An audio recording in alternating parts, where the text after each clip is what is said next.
Hey guys, machines and metal here.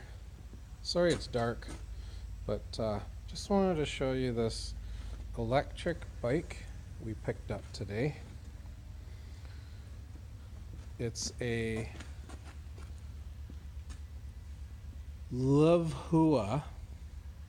Is that what that says? LVHUA.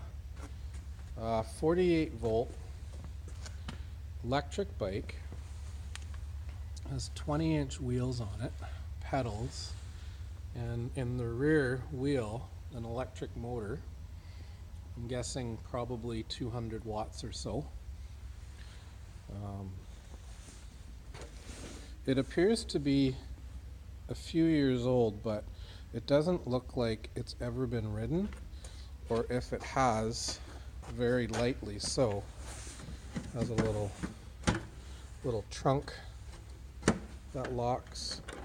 If you look at the tires, you can see that it still has the markings from the machine that made the tire down the center, which should have been rubbed off by now. So I don't think this thing's got any miles on it at all.